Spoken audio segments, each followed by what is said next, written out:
I love you. And I don't just mean that in some cute teddy bear, gushy gushy way. Like, I really mean it.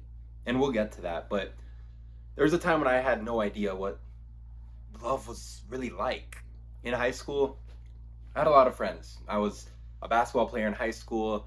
I was popular. I went to the parties. That's kind of who I was. I was a pretty well known person. And the friend group that I was in, we would always throw out around this word love. We would always say, I love you to pretty much anybody in the group or anybody else who had some sort of clout. And they wouldn't mean it most of the time, and I certainly wouldn't. But I would say this to people so that it can give me a little bit more push up in the ranks. And looking back on it now, I definitely did that because deep down I was a little bit of a people pleaser in high school. And that's something that I didn't really notice till I started reflecting on this maybe a few years ago. But I would always say I love you to people that I barely even knew and that I didn't even mean it when I was saying it to them. And I knew what love was when it came to my family and the friends, my teammates, and I would mean it when I would say I love you to them. But that's easy. That's easy to do it to the people that you love, the people that like you, the people that love you, right? But I didn't know what it was like in the slightest to love somebody that I didn't even know, much less somebody who didn't like me or I didn't like, or maybe nobody liked.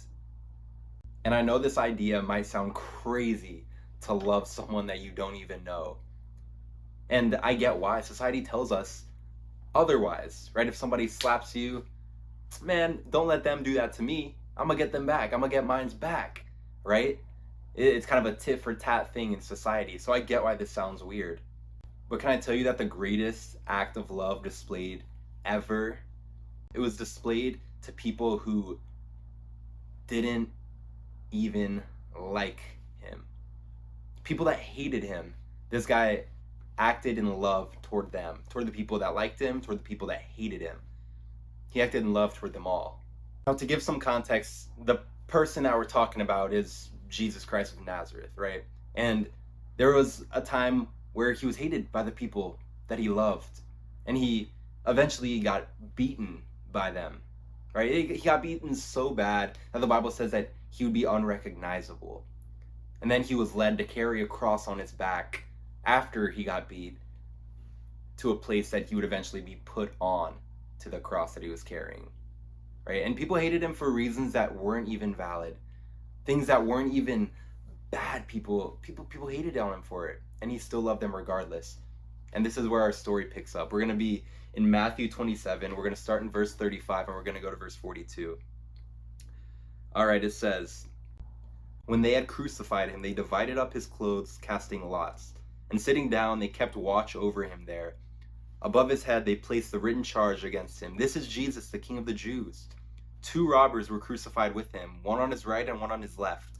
Those who passed hurled insults at him, shaking their heads and saying, "You who are going to destroy the temple and build it in 3 days, save yourself. Come down from the cross if you are the Son of God."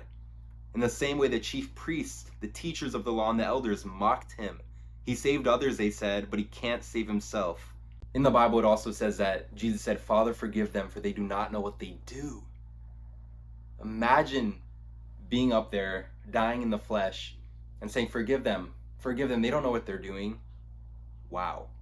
And I want to make this very clear that Jesus didn't just get killed by people.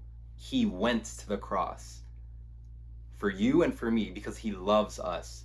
He loves us when we didn't love him. He loves us if you don't even like him. If you don't even know him yet, he died for you because he loves you so much.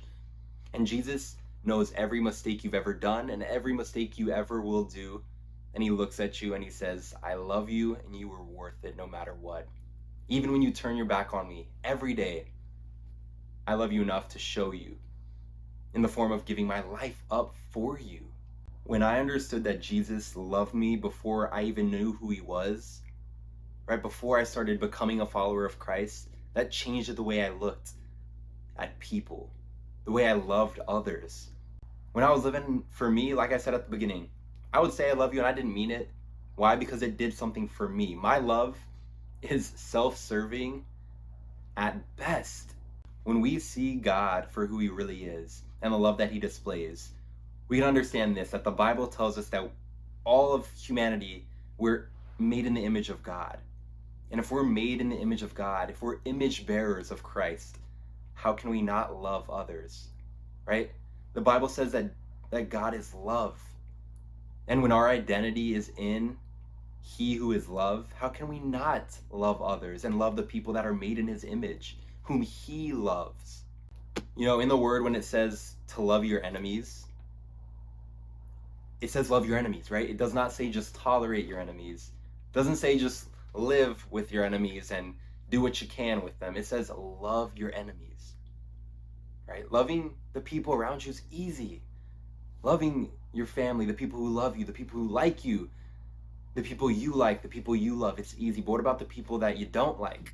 People that you don't love, the people that don't like you, the people that don't love you, the person that nobody likes? Your enemies, right? The Bible is telling us love your enemies. Don't just tolerate them.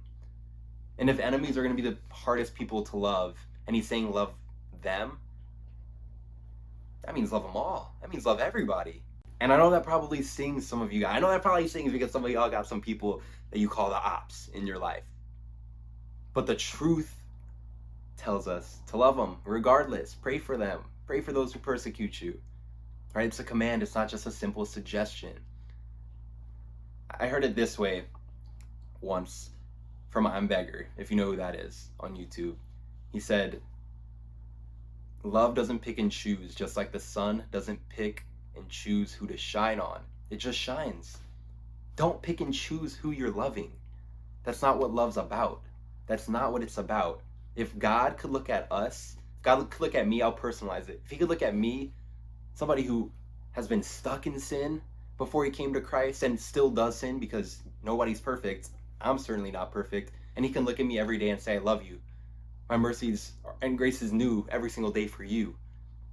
Then why can't I love somebody who does something a couple times wrong to me when I'm doing God wrong all the time, man? Don't pick and choose. Because if God picked and choose who he loved, I don't know if he would love you, and I don't know if he would love me. Because we've proven time and time again that we really aren't worthy of his love. I'll put it this way. Imagine you had somebody in your life who knew that something in particular that they did upset you. Maybe it made you furious. Maybe it made you heartbroken. It made you sad. And they continued to do these things. And they still said, I'm sorry. They were still sorry about it, but they kept doing it, kept doing it, kept doing it. Eventually, you might get to a point where you're like, I'm done with this person, man. I'm done with them. They're not showing their love for me. They're saying sorry, but sorry can only go so far. That's sometimes what we do to God, but God said, no, I love you regardless. I love you every single day. And I'm working in you to make you more like Christ. Man, that's a crazy display of love. In biblical terms, love is an action of wanting the best for somebody, of displaying, this compassion for somebody, right? It's a choice that we get to make. It's not just something we feel.